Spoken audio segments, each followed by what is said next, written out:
Okay, and we're back. That was a long break. I feel rested up, don't you? Did you love that commercial that you're going to play soon that I don't know about? Oh, I love that commercial. I love commercials. I wish. But anyway, where we last picked off was Triple H and Triple H, CM Punk. CM Punk. Again, the whole storyline is in a weird place right now. I don't know where they're going from this. It was expected when they added the stipulation that if CM Punk won, Triple H would have to step down. That aspect of this angle has too much going for it to kill it that quickly. So, actually, anyone who came in expecting CM Punk to win, they shouldn't have, because it was expected that Triple H was going to win, because that stipulation alone would have... They led you to believe that Triple H would win. As soon as they made it a no DQ match, I knew that there was going to be some kind of foul play going on. It's like that's especially with Triple H. Whenever there's a no DQ, it's always something like that. So there's only so much you can talk about without actually having seen it, and I know that's like a cardinal sin to like. How can you talk about something that you don't see? I'm only speculating on whatever I'm told and whatever I'm reviewing, and I did read as much as I could on Night of Champions in between classes. So yeah, there's that. What else is there left? Well, I kind of wanted to talk a little bit more.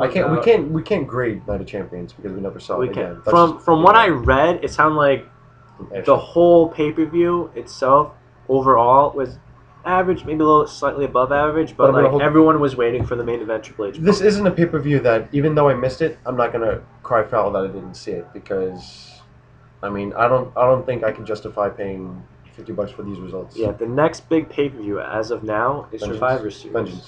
The next big one that like people are really expecting something. Kind of weird how they just stuck in Vengeance like in between. Yeah, that's a little stupid in my opinion. It's September right now. Survivor Series in November. You have one.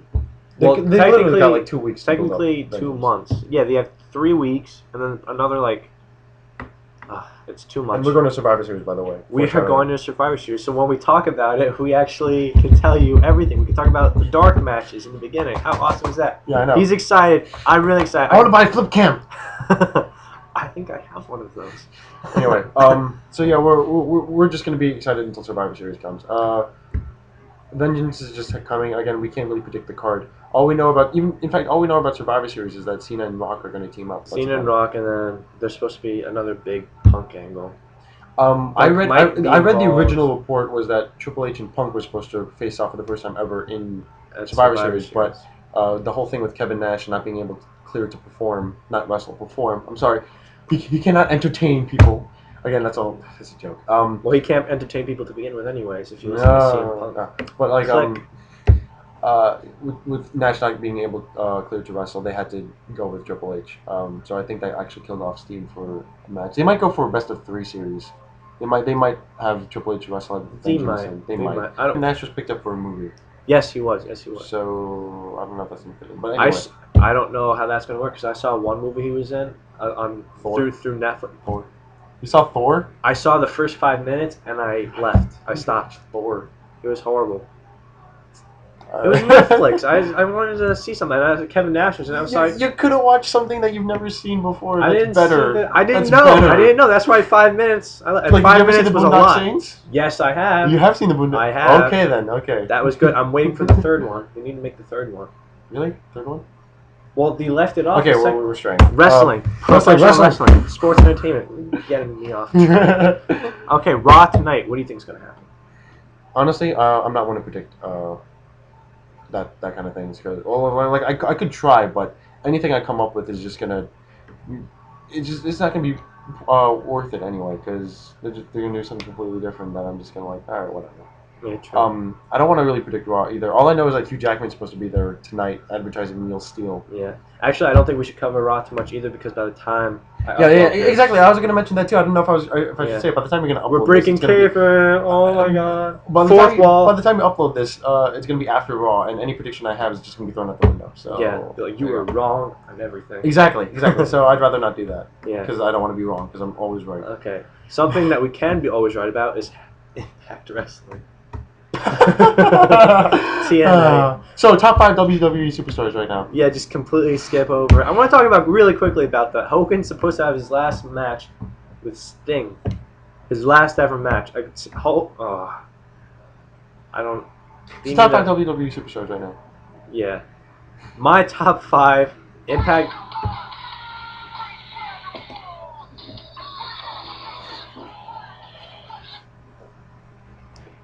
You think this is professional, but it's really not. Anyways, I'll talk about Impact Wrestling since, as you can see, he doesn't even care enough to put his phone on silent.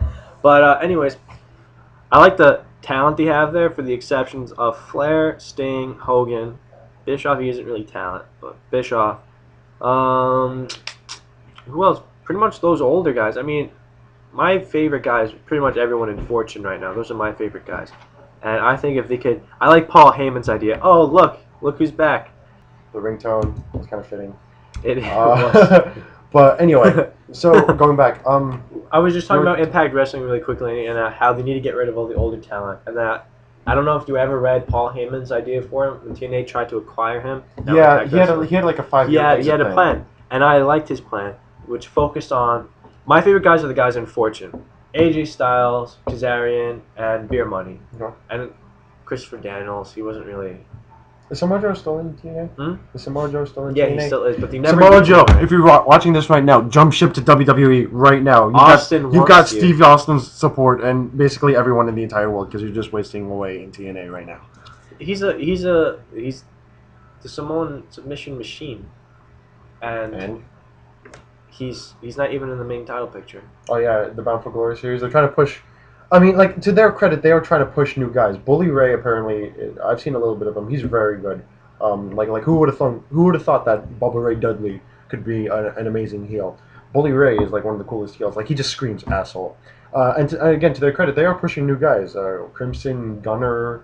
No, Crimson. They messed that up with Crimson. Crimson right now should be. It's all I know is that they tried pushing new guys that no one cared about, and to their credit, that's what we wanted. Better storylines. That's the main thing. They need better storylines. Focus on guys like AJ. I don't even think it's storylines. I think it's just they need consistency. Yes, I mean, granted, that's the thing with the storylines. One day you have these two guys together, and the next show, the guy's a heel and he's with the other faction, and then he turns face again. And yes, I'm talking about Anderson right now. I mean, like WWE. I mean, even though they'll be bad, at least they'll try to finish it, or like just try to like. Even if it's a bad finish, which happens a lot lately.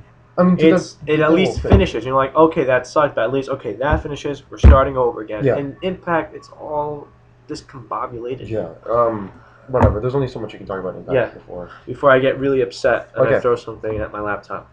So top 5 WWE superstars right now. For me, it's current. We're talking about top 5 current WWE, and not Booker T's Fave 5 that changes every week. Fave 5. He should not be on commentary. I'm sorry, Booker. But anyways. Right now, I have to say CM Punk, obviously, and it's not just because of the promo he did. I was a fan of his since he debuted in ECW. Again, this is in no particular order. Orton, I love his fluidity in the ring. If you haven't seen his biography that just came out, you should watch it. It really is good. It's worth it. And then 3 newer guys, Sheamus, Drew McIntyre, and Dolph Ziggler. Mine?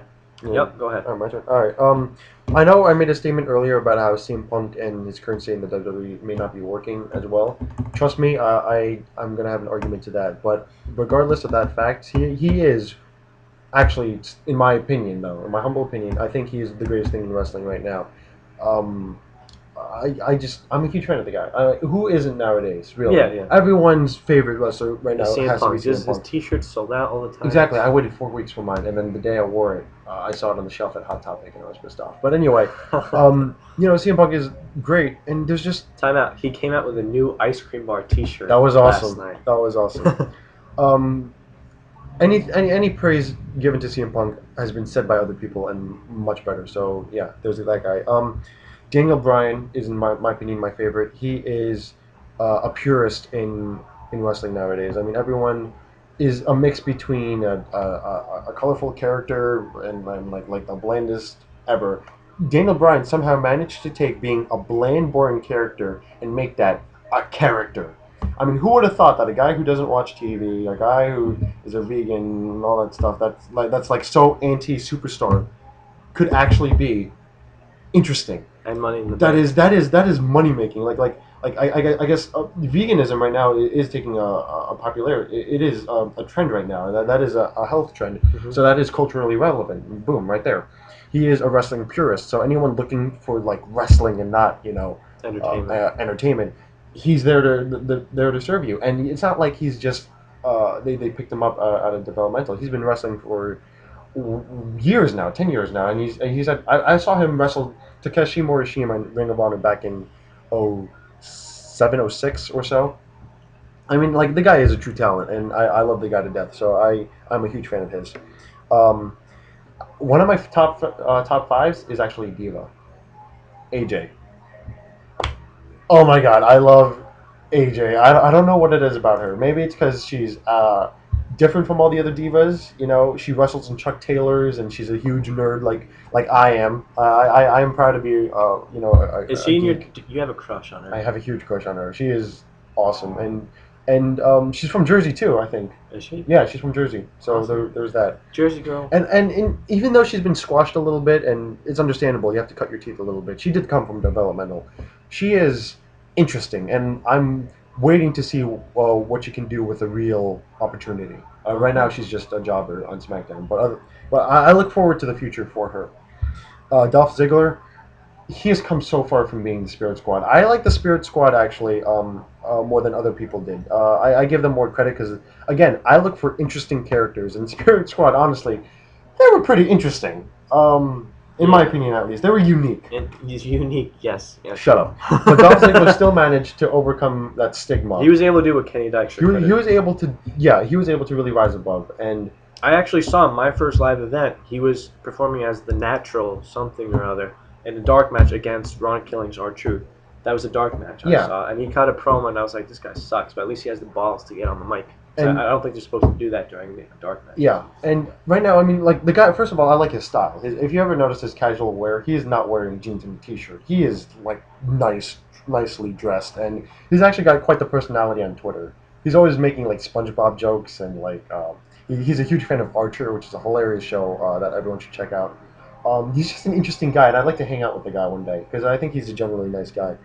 But as a superstar, I think he's doing great things, and I look forward to a real title reign from him because I think he's also got the looks too, and that's the most important. Well, that's one of the most important things you can do if you want to attract an audience. Admittedly, you have to have a good-looking guy, I guess. Like I know I'm gonna get. Like, you do. Yeah. In order to be marketable, I'm just being realist here. A lot of wrestling fans are gonna be like, "You are the reason why wrestling sucks." No, I'm just being real. So there's a difference between being like an internet fan and being a realistic professional wrestling. Exactly. Fan. This is entertainment. I'm an aspiring filmmaker. You have to know what's gonna work and what's not gonna work. You can't put a guy who's an amazing wrestler, but doesn't looks have like crap. That look. Like, I mean, like, are you again? You could go be devil's advocate and be like, why did Mick Foley succeed? Why did guys like other guys who were not arguably models succeed? And I can't formulate a good argument for that. Honestly, I'll admit that. But sometimes some guys just have it, and I guess Mick Foley, despite not looking like a chiseled model, did have it. So, but definitely that was also when the whole ECW thing and all that was going on. So we had that behind it. So there's a lot of formula. So before you start sending away all that hate mail and comments on Facebook, just understand that there's other ways of being a star. Right. My fifth guy is actually Sin Cara, and not Hunico, Mystico. A lot of people are calling him Botchico, I guess, or Botchkara or whatever I'm hearing. Look. He's one of the most experienced luchadors in the roster today, and no one is on his caliber. Not to mention the ring in WWE, and yes, the ring does count as much as anything else, is vastly different than what they have in Mexico. Yeah. The ropes are better suited in Mexico for flying. And the ring is bigger. The ring is bigger, so there's more space. Here in WWE, it's a massive difference. And not to mention, I'm pretty sure Triple H or whoever signed him drilled the WWE notion into their heads and not whatever they learned in Mexico, which is, again, a different territory. Just read Chris Jericho's book, and you'll understand that Mexico is entirely different from the WWE American style. Right. So the man had to learn, in like 6 months? He did. And that's not enough time to really adjust. He was really thrown into it. He was thrown into it with guys who were arguably not on his caliber. I mean, the only match I remember being wowed at was actually him versus Daniel Bryan, and not Evan Bourne. The Evan Bourne match was actually a little disappointing. That's because you were given like 5 minutes. 5 minutes, and it was just really. They try to do good spots, and that's it. His match with Chavo Guerrero was okay. I vaguely remember that match. Right. But anyway, I prefer him over Hunico. Hunico looks to be a great luchador or great wrestler, and I look forward to Hunico, and especially this angle with Sin Cara versus Sin Cara, like who is the real Sin Cara. But I hope Hunico comes to his own, and not playing the Sin Cara character. I hope Hunico becomes Hunico. We'll talk more about this in part 3.